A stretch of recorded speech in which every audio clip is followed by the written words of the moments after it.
همینطور که میدانیم در یک مثلث قائم الزاویه مانند شکل زیر، اگر اش ارتفاع مثلث قائم الزاویه باشد که بر وتر وارد می شود، وتر را به دو قسمت آ و ب تقسیم می کنم.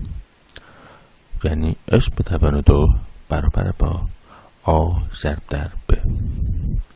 حالا اگر در مثلث قائم الزاویه آ برابرش با رادیکال 2 باشد و b برابرش با 1 باشد، آنگاه خواهیم داشت که اش به توان 2 برابرش با آ ضرب در ب برابرش با رادیکال 2 ضرب در 1 مساوی با رادیکال 2 و در نتیجه اش به توان 2 برابرش با رادیکال 2 یعنی اش برابرش خواهد بود با رادیکال 2.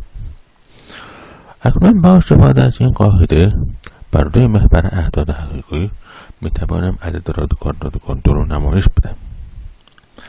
محور اعداد حقیقی رو به صورت شکل روبرو میکشیم.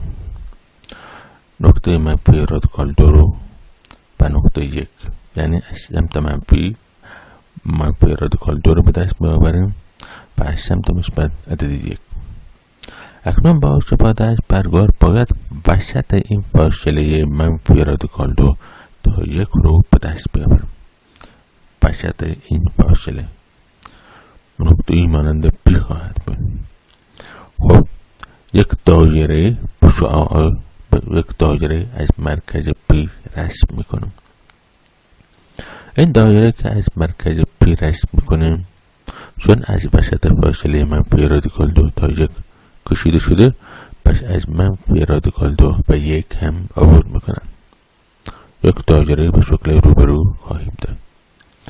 اکنون از مبدأ مختصات یعنی نقطه صفر که آن را او مینامیم، ارتفاعی رو بر محور اعداد حقیقی یا یک عمودی رو بر محور اعداد حقیقی رسم میکنیم. این عمود دایره رو در نقطه اش قطع میکنم.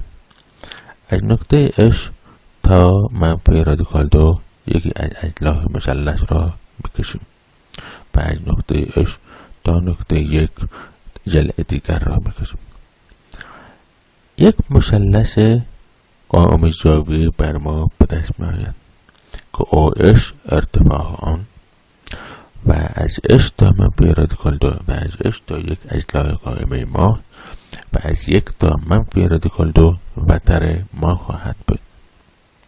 خب پس طبق آن قاعده ای که گفتیم او اش به توان 2 برابرش با 1 ضرب در منفی رادیکال 2 یعنی او اش برابرش با رادیکال 2. اما این هنوز کامل نشده.